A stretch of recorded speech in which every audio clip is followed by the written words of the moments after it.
Nakautang ako kay Shopee ng 24,000 pesos ng ilang minuto lang. Gamit lang ang aking Shopee app at ang aking mobile phone. So kung gusto mong malaman kung papaano at baka makatulong to sa'yo, just keep watching sa video na ito. So let's go!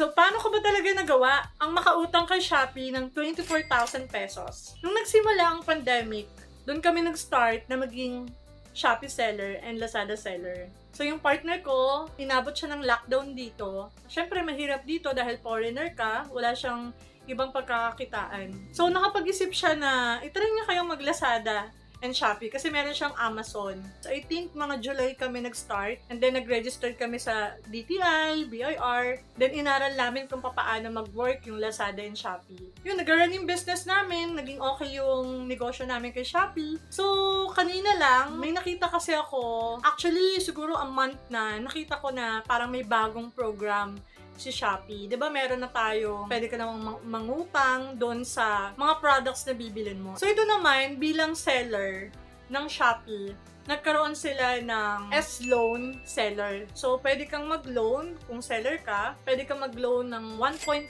million. Hindi naman talaga automatic yun ang maluloan mo. So ibe-verify pa yan ni Shopee kung pwede ka ba talagang mag-loan ng ganung amount. So yung ginawa ko lang guys is, nag-try lang ako. Parang paano ba to? How it works ba? Tsaka gusto kong i-vlog. Parang bago kasi siya, diba? So, ang ginawa ko kahapon, yung number sa Shopee is number yun ng partner ko. So, change ko muna yung number niya para hindi niya makita na may ginagawa ako dun sa application. Nangungutang ako, no, baka pagalitan ako. Pagkapalit ko po ng ng password, so yung una ko lang naman ginawa guys is inopen ko yung Shopee ko. Pag open ko ng Shopee ko, pumunta ako dun sa aking My Shop kung ikaw ay seller ng Shopee. Pag inopen mo yung My Shop mo, tulad nito, may makikita ka dun na S-loan for seller. Then may makikita ka dun na 1.5 million siya. Sabi ko, talaga ganun kalaki yung pwede mong i-loan. Yung tinry ko nga, hindi talaga ganon.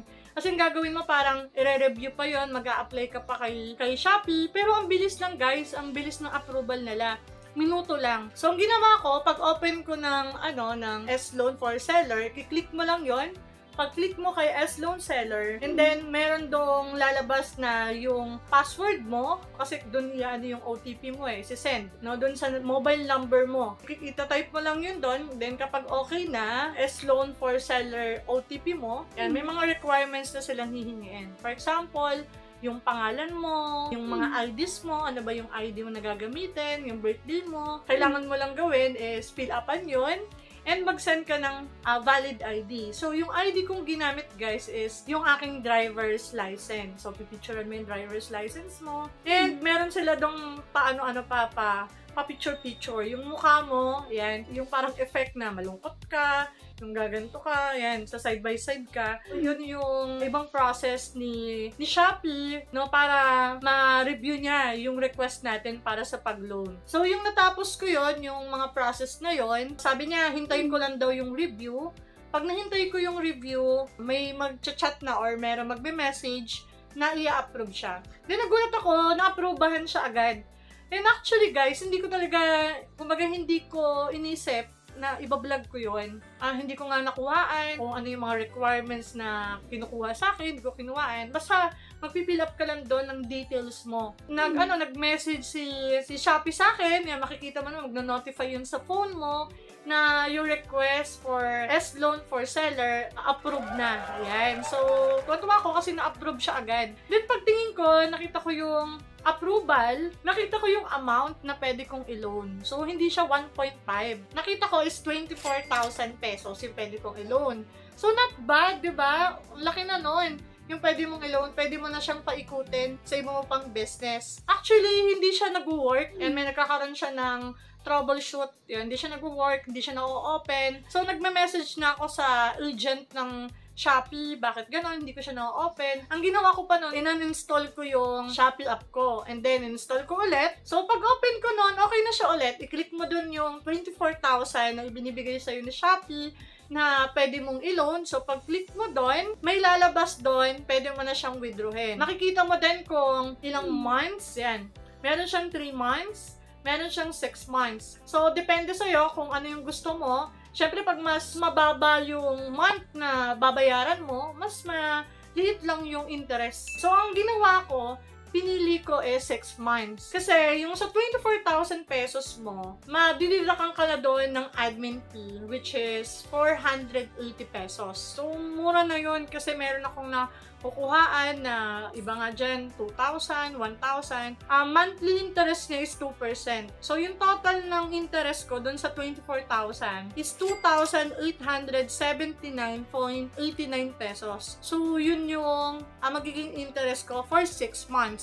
Pero kapag kukunin mo siya ng mas mababa, makikita mo dyan yung computation ng 6 months, kung magkano yung babayaran mo every month, then magkano yung magiging interest niya. So, yun lang naman yung nakita kong pagpipilian. Doon ka lang kukuha. Parang walang 1 year, 2 years, yan. Sobrang tagal na nun. And, ang nakakatuwa pa dito, guys, so, pag click mo ng withdraw, actually, sabi ko, ay, matagal pang ma-withdraw. September 28 to 29 pa siyang mapapasok, madideposit sa bangko ko, sa bank account ko. Kasi meron din akong sinabay na mga payment ko sa Shopee. I think is 1,400 plus yung sinabay ko doon sa 24,000. Ngayon, so sabi ko, baka nga 28 pa yan o 29, so hintayin ko na lang. And then, pag open ko ng bank account ko kanina, so nakita ko, guys, pumasok na agad doon yung aking loan. Ayan, pati yung winidraw ko sa aking Shopee account. So, pumasok na doon, ang bilis, diba? So, iniisip ko, ano na yung item na bibilin ko. Kasi dapat, mayroon tayong tinatawag, guys, na good debt and bad debt. Yan. Hindi naman masama mangutang, no? Ang masama, kapag nangungutang ka, iluluho mo lang o isusugal mo lang. Pinangsaya mo, kahit ano, wala kang, kumbaga wala man lang, hindi siya nag-generate ng income. So, what's next, diba? Pero kung ikaw ay nangutang, tapos pinalago mo yung pera mo, dun sa inutang mo, yun ang tinatawag na good debt. So, ako naman, dadagdag ko siya ng products, kasi mabilis yung process ng products ko. Then, meron akong digital marketing. So, nagtuturo din ako noon. Lalago yung pera ko in the 6 months, no? Malaki yung pwedeng ma-generate niya. So, hindi naman talaga masamang mangutang. Lahat naman ng tao, even yung mayayaman, diba? Nangungutang sila.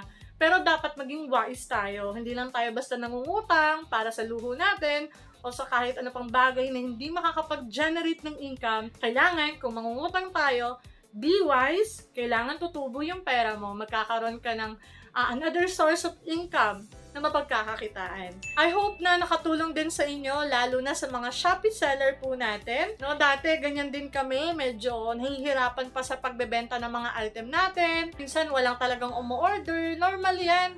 Pero darating yung time, no? Post ka lang ng post, share ka lang ng share, then wait ka lang, no? Meron at merong o-order sa'yo. So, ganyan din po yung experience namin. Ngayon, almost 1,000 na po yung umorder sa amin na item. So, magtiwala lang tayo sa Panginoon na walang imposible sa Kanya. Hiling lang natin sa Kanya. Talagang ibibigay niya lahat ng gusto natin. Thank you so much, guys. Na-miss ko talaga kayo. And gagawa ko ng another vlog for dito sa aking thyroid, hyperthyroidism, and gallstone. Baka kasi na-experience nyo din yung na-experience ko.